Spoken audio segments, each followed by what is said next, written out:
ఈరోజు ఈ శుభ సందర్భంగా మీ మీద ఉండే అభిమానంతో చెప్తున్నాను. చాలా ఆర్థిక ఇబ్బందులు ఉన్నాయి. ఎన్ని ఇబ్బందులు ఉన్నా నాకు మొట్టమొదట గుర్తొచ్చేది చేనేత కార్మికులకు ఏ పని చేసినా మొదట మీకే చేస్తామని కూడా హామీ ఇస్తున్నాను. అందుకే ఈరోజు మరమగ్గాలకి మీరు ఏదైతే హ్యాండ్లూమ్ ఉన్నాయో ప్రతి ఒక్క వ్యక్తికి ఈ నెల నుంచి 200 యూనిట్లు కరెంటు ఉచితంగా ఇస్తామని హామీ ఇస్తున్నా. ఇదే కాదు, మరమగ్గాలకి 500 యూనిట్లు ఉచితంగా కరెంటు ఇస్తాం.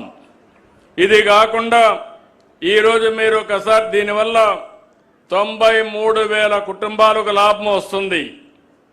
పవర్ లూమ్స్ అయితే 50,000 కుటుంబాలకు లాభం వస్తుంది. 190 కోట్ల రూపాయలు ఖర్చు అవుతుంది.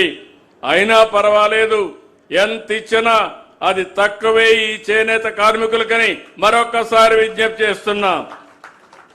ఆ రోజు నేను చెప్పాను, మీరు నేసే బట్టల పైన జీఎస్టీ అదనంగా పడితే వచ్చే ఆదాయం తగ్గిపోతుంది కాబట్టి 5% జీఎస్టీని రీఎంబర్స్ చేస్తామని హామీ ఇచ్చాను. దానికి కట్టుబడి ఉన్నాం. దీనికి 15 కోట్లు అవుతుంది, అది కూడా ఇస్తాం. ఇది కాకుండా థ్రిఫ్ట్ ఫండ్ ఉంది, ఇది కూడా పెండింగ్ పెట్టారు. ఈ రోజే 5,386 మందికి 5 కోట్ల రూపాయలు రిలీజ్ చేస్తున్నామని కూడా మీ అందరికీ హామీ ఇస్తున్నా. ఇప్పటికే మీరు చూస్తే 50 సంవత్సరాలకి పింఛన్ ఇస్తున్నాం. 3,000 రూపాయల నుంచి 4,000 రూపాయలు చేశాను. ఆ విధంగా ఈరోజు 92,724 మందికి పింఛన్లు వస్తున్నాయి.